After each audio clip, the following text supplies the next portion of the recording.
was so much Funko news today. Let's talk about it. Welcome to the Gastlecast. We're glad you're there. You get the right time. We had an all-time high. Funko's hot toys and John's own mind. Stick around, like, comment, and be sure to subscribe because life's a little better when you answer Chris and Heather. Hey, life's a little better when you answer Chris and Heather. Hey, life's a little better when you answer Chris and Heather. And remember, if you tell along, we are together. Yes.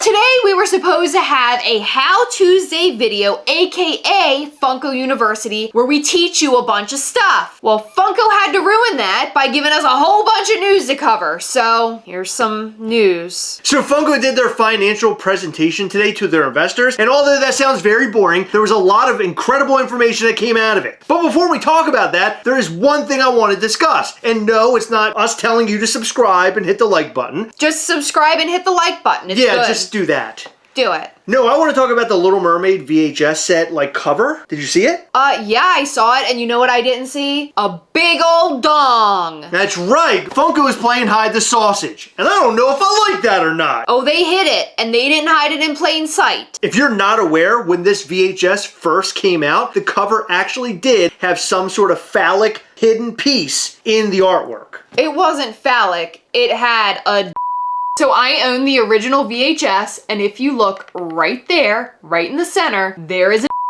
Yeah, so Funko basically refused to give us the whole hog. And to be honest with you, I'm a bit disappointed. I am too, Funko. Where's your balls? Nay! Where's your hog? The whole internet got to see Tommy Lee's dong. Then Funko put out a Jay from Jay and Silent Bob with his pants down. Right? Although it's censored, we're still getting it. They couldn't put a in the castle? Come on! Come on. Okay, so let's get to that Funko investor presentation thing. It was all over the internet today and everybody had a little something to say about it, but I made a bunch of notes of things that I noticed while reading over these documents. One highlight that's very important is that Funko basically said they want to make $2 billion by 2026. That's doubling what they make today. I think they can do it. That's crazy. But that's not all. There's a lot to talk about here. But before we get started, make sure you head over to POPPINOffToys.com, check out everything that they have over there, and use promo code Gastlecast to get 10% off. They have Funko Pops, they got Funko Sodas, they got Mystery Minis, they've got everything, including the new Snoop Dogg Funko Pops that just came out for pre-order. Did you see that, by the way? Yeah, speaking of Snoop Dogg, he's actually getting Pops, and he's getting a store. Not only that, he's getting a gold figure. Did you see the gold figure? Yes. There is a chase with a dog face. I know, it's unbelievable. I love it. He's getting a store and it's supposed to open in 2023. So that's really cool. Funko is doing a bunch of partnership type stuff with this Snoop Dogg thing. It's very interesting. This is something that was completely unexpected. Especially because before today, there were no Snoop Dogg Funko Pops. And now it's like, here's a whole bunch of Snoop Dogg. You don't just have Funko products, but you got a whole store. Also, did you see there's going to be a vehicle that drives around the United States? It's like a Funko vehicle. Yeah, it's a Funko vehicle and they're going to be handing out apparently like exclusives and you have to be like the first person to get there. It reminds me of the Amazon thing. Yes, you know, the treasure truck. The treasure truck. It reminds me of that a little bit, so that'll be interesting to see how that plays out. Not much more information about that. The only thing I do know is that it ends up at San Diego Comic-Con at the very end. So to make things a little less boring for you, instead of having to go and read all of those slides from the presentation for the investors, I just pulled a bunch of information that I thought was interesting. Yeah, and we're gonna try to make it fun and quick, just like intercourse. What? What?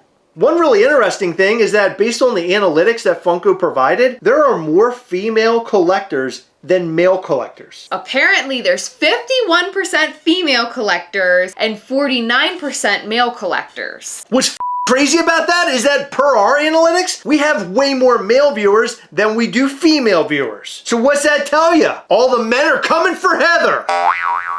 They're what for me? Also, the average age of a Funko collector is 35 years old. Wow! So why do we not have more viewers? We're directly connected to the mature audience with our dirty behavior and stupid jokes. I think people who are 35 are generally a bit more mature than us. And Funko is also the king when it comes to social media presence. I was shocked to learn that Hasbro is below Funko in terms of social media presence. Which is absolutely incredible because Hasbro does all kinds of stuff. I mean, that's a name that's been around forever. Hasbro, of course, has G.I. Joe figures. They also have Marvel Legends, Star Wars Black Series. They've got all sorts of stuff, and I know their social media presence is sort of up there these days because it's very popular, but Funko's killing it! Another note that was sort of mixed into all of this is that Pop Yourself Online is coming. That'll be interesting to see. Funko's quality control is even past the factory defects, right? Because sometimes sodas will come with different pogs. Funko often ships you the wrong orders. I feel like that's going to get a little bit weird and complicated for them. But I'm excited because I noticed that they had a bunch of screens showing you how you'll build your little figure. You can add in all your different accessories. I think this is going to be a lot of fun. So right now, I have high hopes, but as Heather mentioned,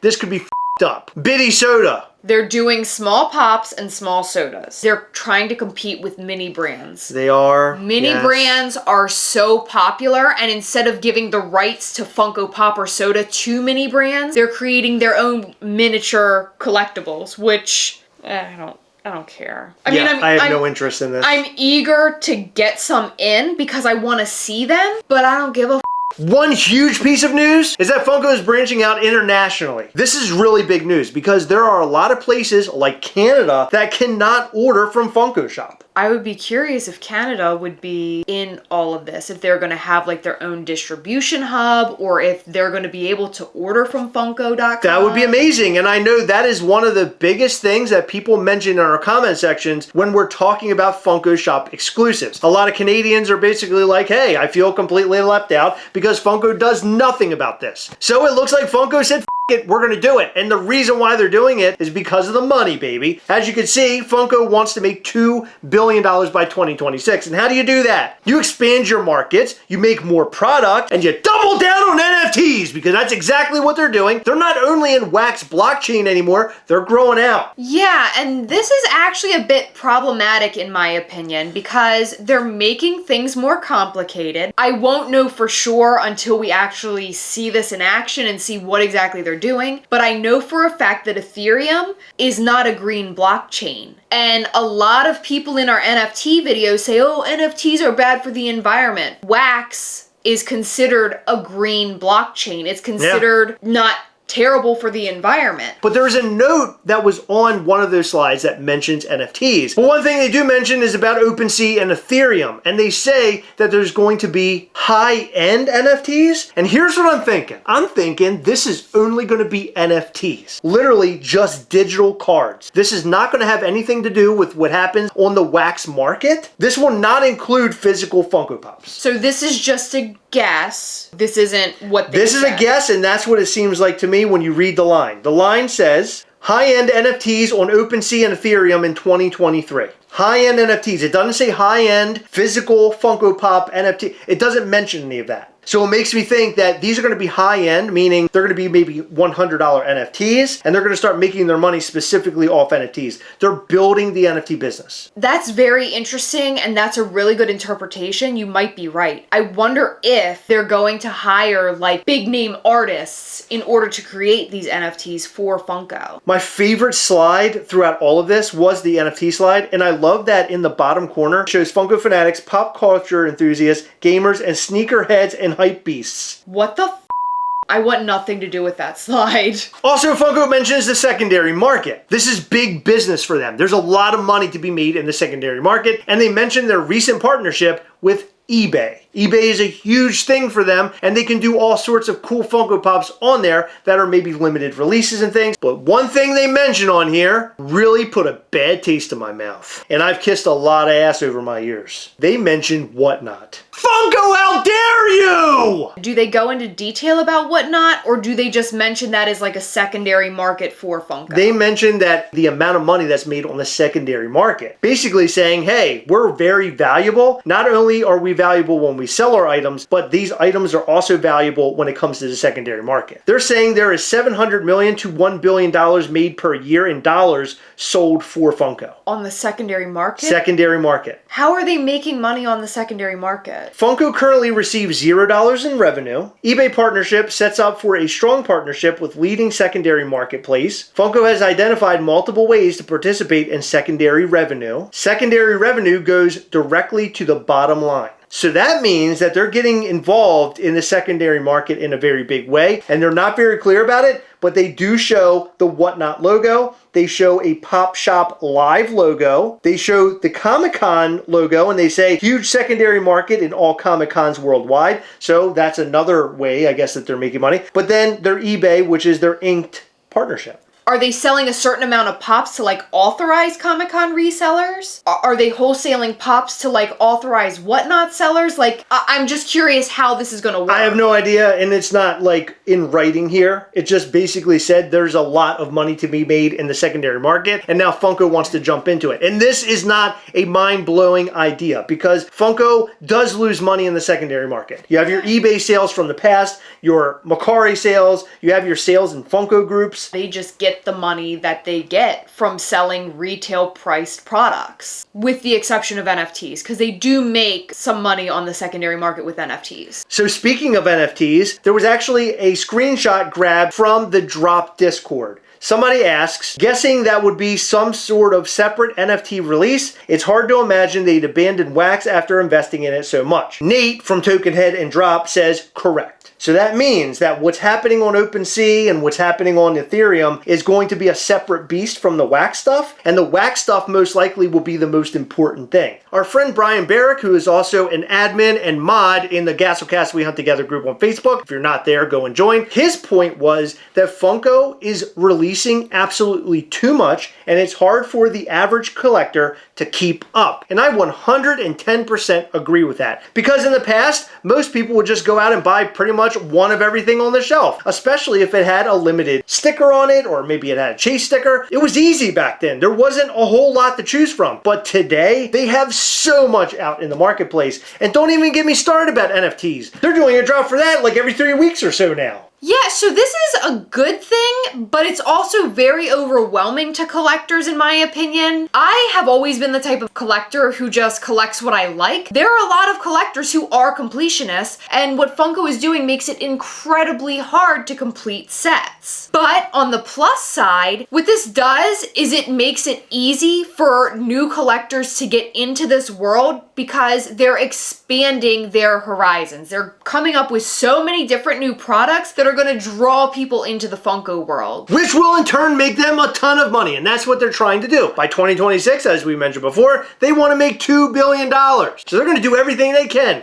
International sales, NFTs, and by the way, one note about NFTs that was on this slide, it says $1.6 million drop with DC last week, talking about Series 2. Wow. 1.6 million. So no wonder Funko is expanding their NFT sales. Now they're going over to OpenSea, they're going over to Ethereum, now they're in Wax. It could grow further than that. Things are about to get wild. There's gonna be so many people after seeing all these slides and hearing this news from us that are gonna say, oh, Funko is getting greedy. I don't see it that way at all. I love that they're doing all of these new things, trying a bunch of different stuff, coming up with all these new licenses and all this cool stuff to get people involved, like that truck that they're gonna have driving around everywhere. That's cool. Giving out product. That is super freaking cool and good for Funko. I mean, there are so many people that call Funko greedy, but to be honest with you, if you owned a business, you would want it to succeed too. And Funko is doing a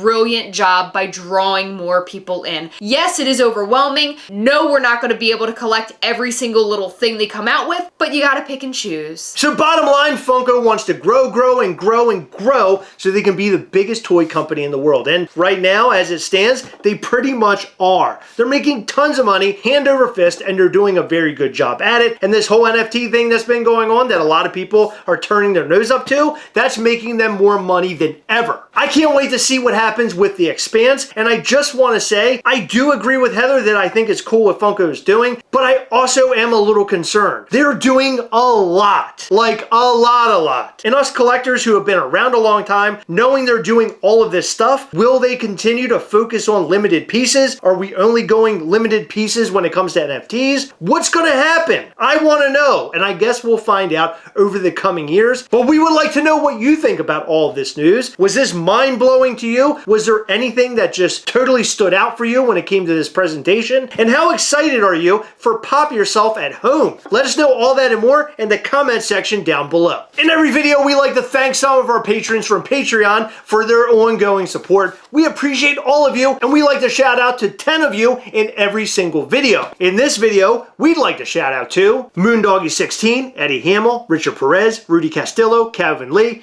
Derek, Tino Maldonado, Trishan Raj, I'm Funko Jeff, and Jeff and Angela Harvey. Thank you guys so much for your continued support. We appreciate all of our patrons. You guys rock. Hey, if you're still watching this video, we just want to say thank you so much. We appreciate you staying all the way to the end. And if you haven't already, hit that subscribe button and also hit the like button. It helps this channel in really big ways. We appreciate you, and we want you to remember, as always, we hunt together, yes. We'll catch you next time. Bye.